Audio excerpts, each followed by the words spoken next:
الرحمن الرحيم. السلام عليكم ورحمة الله وبركاته. إن شاء الله النهارده هنتكلم على الكنترولر بتاع ترومبا الجوكي، ازاي تبرمجه وازاي تغير القيم بتاعته. هو بيجي بي اس اي، احنا عندنا ممكن نغيره بار، ممكن نغيره كيلو بسكان، ممكن نغيره كيلو بار. الحاجات دي كلها نقدر نغيرها. طب ازاي تظبط التايم ديلي اون او التايم ديلي اوف؟ برضه الكلام ده هنعرفه. ازاي تظبط الكت ان والكت اوت بتاع المحرك، ازاي برضه الكلام ده هنبص نبرمجه عملي ان شاء الله تعالى. هي احنا دلوقتي خلصنا برمجتها وبتعد معانا في سيكله في الخط، فبتبدا تشتغل تعوض ضغط. طيب انا عايز اخش اشوف الست بوينت بتاعتي اللي انا هفصل عندها والست بوينت اللي انا هشتغل عندها عندي ايه. بندوس على الصح ده لمده 5 ثواني. بعد كده اول حاجه جابتها لي كات اوت، اهي كات يعني اختصارها سي يو، اوت اختصارها للكات اوت. نخش عليها، احنا ظابطين الكات اوت ب9 بار. لو احنا عايزين نغيرها عند السهم اللي فوق اللي ده، اقلل فيها زي ما انا عايز اهي، وبعدين بدي اوكي. اللي بعدها الكات ان سي يو يعني كات ان، تمام. بنخش على الكات ان، انا ظابطها 8.5 بار. لو انا عايز اغيرها زي ما انا عايز بالظبط، دي بتتغير زي ما انا عايز خلاص. بعد كده عندي اليونت اللي هي وحده القياس بتاعتي، اليو تي. وحده القياس دي يا اما بار يا اما بي اس اي، تمام. كل دي وحدات قياس عندي بتقيس معايا. احنا عندنا بنختار القيمه يا بي اس اي يا اما البار. بنختار طبعا البار، تمام.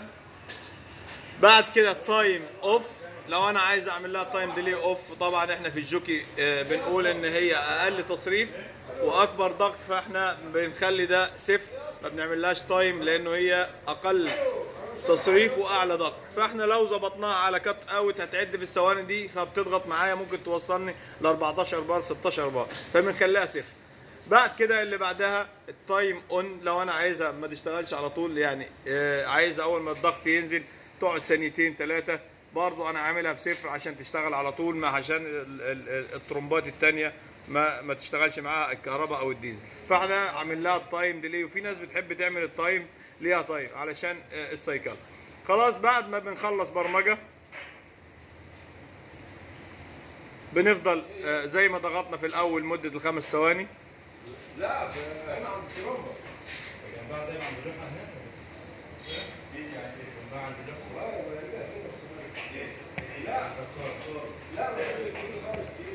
تمام. ممكن احنا نفصل عنها الكهرباء خلاص بعد ما عملنا الكلام ده، ونرجع تاني بالكهرباء. طول ما اللمبات الثلاثه دول بينوروا ويطفوا مش هتشتغل. لازما اقول لها احنا خلاص في وضع التشغيل، فدوس على الاوف، تمام. هي اشتغلت هنا، بيقول ان الضغط اقل من القيمه المطلوبه. هنا اللمبه اللي في النص نورت، بيقول لك انه الضغط في النورمال، ولو اللمبه اللي فوق نورت بيقول انه الضغط اعلى من. طب انا عايز اختبرها يدوي، بدوس عليها يدوي بتشتغل.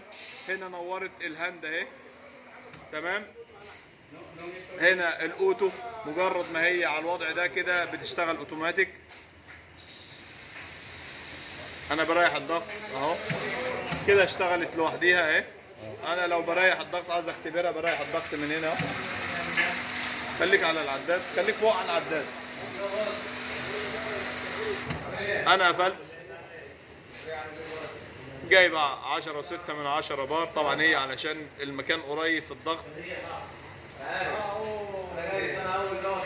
السيسنج لاين عليه 2 شيك بالف، واحد رايح واحد جاي، فبياخد الوقت معاه. خط 17 كده بالنسبه لنا اللي الجوكي. علشان اخش على البرامج هاكد الكلام تاني، بدوس على علامه الصح لمده 5 ثواني. اول حاجه بيجيبها لي الكت اوت، وبعدين بنخش من الاسهم السهم اليمين يجيب معانا القيمه. بعد كده عايز ادوس اوكي، بسيف من الصح من علامه الصح.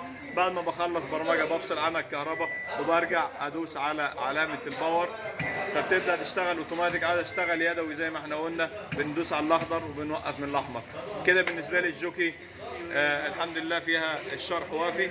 ان شاء الله تعالى. لو في اي حاجه فيها برضه احنا مع الكل، اي حد محتاج فيها اي شرح او اي حاجه نقدر نساعد فيها ان شاء الله. والسلام عليكم ورحمه الله وبركاته.